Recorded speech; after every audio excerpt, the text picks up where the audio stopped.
require all changes to mandates across the states. New York City is implementing a vaccine mandate for private sector employees. Health officials in Oregon are seeking to make an indoor mask mandate indefinite. And Nevada is now the first state to impose a surcharge on state workers who are unvaccinated.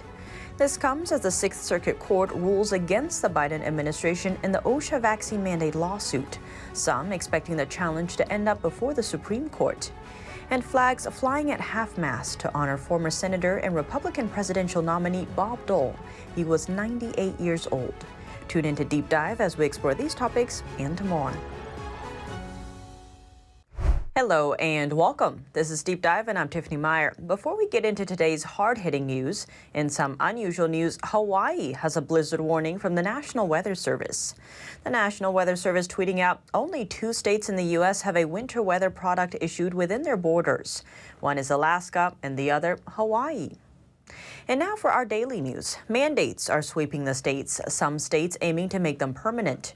New York City is implementing a vaccine mandate for private sector employees. Mayor Bill de Blasio says it will impact 184,000 businesses in the city. De Blasio says it's the best way to avoid another shutdown as cases of COVID-19 rise across the city.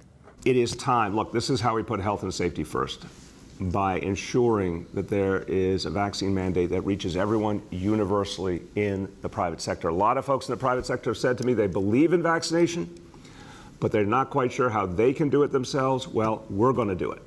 The new mandate goes into effect December 27th. De Blasio did not explain how it would be enforced. New York already requires its employees to be vaccinated. The New York Times reports that the state has confirmed cases of the Omicron variant. The number of coronavirus cases in New York City has increased rapidly in recent weeks.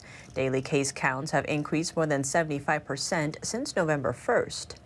New York City's measures have been challenged in court, but plaintiffs have failed to overturn any of them so far. De Blasio said he was confident the private sector mandate would also prevail. Over on the other side of the country, public health officials in Oregon recently lifted the state's outdoor mask mandate. Now they are working to keep a separate set of indoor mask requirements in place indefinitely. It would apply to places such as schools and hospitals. Local ABC affiliate KATU reported that the Oregon Health Authority sought to discuss a permanent mask rule on December 2nd. An Oregon health official told a local outlet permanent does not mean the rule will never go away, but that it won't expire automatically unless it is repealed. This comes as Nevada became the first state on Thursday to impose a surcharge on unvaccinated public workers. Starting July 1st next year, non-compliant state employees will be charged $55 per month. The executive officer of the state's Public Employees Benefit Program Board said the money will help offset the cost of testing. The testing costs for employees covered by the board through September were estimated to be about $3.3 million. And while states have been taking things into their own hands, what about Biden's OSHA vaccine mandate? The U.S. Court of Appeals for the Sixth Circuit has ruled against the Biden administration's request to move the case to a different court, as well as the administration's attempt to remove the temporary ban. For some background, on November 5th, OSHA published an Emergency Temporary Standard, or ETS, that would require private employers with 100 or more employees to impose a mandatory vaccinate or test policy. Under the rule, unvaccinated workers also would have to wear masks inside the workplace, with violators facing potential penalties of thousands or even tens of thousands of dollars per incident. The Fifth Circuit temporarily banned the ETS, calling it fatally flawed and unconstitutional. The Biden administration responded by arguing that the Fifth Circuit panel interpreted the OSHA mandate wrongly, saying that the speculative compliance costs and similar harms asserted by regulated parties cannot overcome the extraordinary harms to the public interest detailed above. The Biden administration then filed a motion on November 23rd to lift the Fifth Circuit's stay on the mandate and get the case moved to a potentially more favorable court. The Sixth Circuit Court denied both requests in its December 3rd ruling. Former constitutional law professor Rob Nadelson wrote in a recent op-ed for the Epoch Times that it is likely the legal challenge to the OSHA rule will end up before the Supreme Court. Adelson said the High Court will likely weigh several issues relating to the ETS, including whether the mandate exceeds the powers the Constitution grants to the federal government, whether OSHA exceeds its authority under its statute, and if the vaccine or test requirement denies individuals due process of law. And while courts and states continue to decide on the course of mandates, the new variant has changed the traveling landscape. New stricter travel rules start today. For passengers coming into the United States, nearly all travelers must have a negative COVID-19 test 1 day before departure.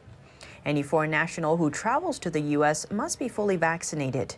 And the federal mask requirement for people in travel hubs like airports and those using public transportation like planes, trains, and buses will remain through March. Travel industry leaders say any restrictions should be placed on individual passengers, not entire countries.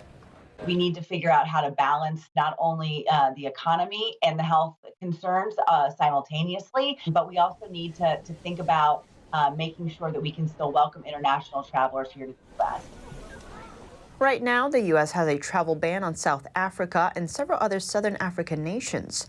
But officials say those bans are being reevaluated every day. And now the White House flags are lowered to half-staff in honor of Bob Dole. The former senator and Republican presidential nominee has died. His family said he died in his sleep early Sunday. Dole's American journey took him from the plains of Kansas to World War II Europe and all the way to Capitol Hill, where he became one of the most powerful politicians of the 20th century. For 27 years, he served as a U.S. Senator from Kansas, including 2 stints as the Senate Majority Leader. He was also the unsuccessful Republican presidential nominee against Bill Clinton in 1996. Some might find this surprising, given the view that Congress has been my life. But that is not so. With all due respect to Congress, America has been my life. Dole was a World War II hero. He also was a driving force behind Washington's magnificent World War II memorial. I've sort of become the unofficial greeter. I try to greet every group. I can't explain the emotion and what it means to one of these 85, 90, 95-year-old veterans who get a chance to touch and feel the World War II memorial. It's probably the best thing that's happened to them in years, and they're going to remember it the rest of their life. Dole was one of those young Americans who went off to the war. On a hillside in Italy, an explosion severely damaged his shoulder and spinal cord. Dole spent 39 months in hospitals, hovering near death more than once. First, I didn't think it was fair. Then I looked around in the next bed, and they were taking somebody away who had passed away, or somebody had lost both legs or done something else. So I didn't feel so sorry for myself. His right hand remained virtually useless for the rest of his life. His mind, however, was fine. Voters in his home state of Kansas sent Dole to Washington for 5 terms, where he thrived, becoming a Republican leader in the Senate. He was President Gerald Ford's running mate in 1976 and ran for president in 1980 and 88, finally winning the Republican nomination in 1996. William Jefferson Clinton has a job for 4 more years. It didn't work out.